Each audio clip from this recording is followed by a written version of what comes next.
மேசராசிக்காரங்களுக்கு இந்த 2026 தொழில் ஸ்தானம் எப்படி இருக்க போகுது அப்படின்னு கேட்டிங்கன்னா, ஒரு ஆவரேஜாக இருக்குது அப்படின்னு சொல்லலாம். ஏன் அப்படின்னா, இது வரைக்கும் இருக்கக்கூடிய கர்மிக் பாத்தை தான் சனீஸ்வர பகவான் ரெகுலேட் பண்ண வரார்.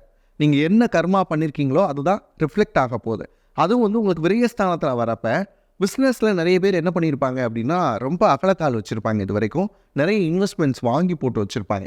அதெல்லாம் ரெகுலேட் பண்ணிவிட்டு இது பண்ணணுமா வேணாமா, இவ்வளோ மிஷினரிஸ் தேவையா, இதையே நம்ம செல் பண்ணிவிட்டு இருக்கிற லோனை வந்து அடைக்கக்கூடாது, இந்த மாதிரியான எண்ணங்கள் எல்லாத்தையுமே வந்து சனீஸ்வர பகவான் கொடுக்க போகிறார்.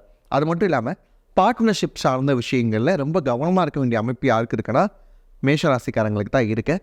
இவங்களுக்கு இன்வெஸ்ட்மெண்ட் சைட்லேருந்து வந்த பார்ட்னர்ஸ் இருக்கிறாங்க இல்லையா, அவங்களோட மனஸ்தாபம் வராமல் பார்த்துக்கணும்.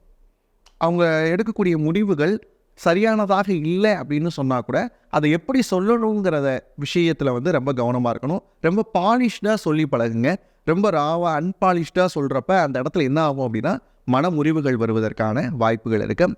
இன்னொரு வாய்ப்பு என்ன அப்படின்னு பார்த்தீங்கன்னா, நிறைய நியூ இன்வெஸ்டர்ஸ் வந்து உங்களை நோக்கி வருவதற்கான வாய்ப்புகளும் இந்த காலகட்டத்தில் இருக்குது. இந்த தொழில் ஸ்தானம் ஆவரேஜாக இருக்கும் அப்படின்னு சொன்னதுக்கான இன்னொரு ரீசன் என்ன அப்படின்னா, இந்த தொழில் ஸ்தானத்தில் அதிகமான செலவுகளையும் நீங்கள் பார்க்க போகிறீங்க. அப்போ இதை எப்படி ரிலேட் பண்ணிக்கணும், நிறைய இன்வெஸ்டர்ஸை நம்ம பக்கம் ஈர்க்கிறதுக்கான வழிமுறைகளை பார்க்கணும்.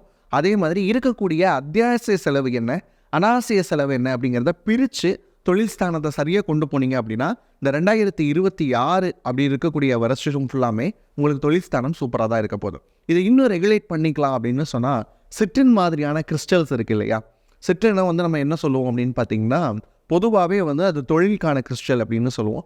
அது மாதிரியான கிறிஸ்டல்ஸை வந்து நீங்கள் வியர் பண்ணிக்கிட்டீங்க அப்படின்னு சொன்னால், இந்த தொழில் ஸ்தானம் இன்னும் சிறக்கிறதுக்கான வாய்ப்புகள் வந்து அதிகமாகவே இருக்குது.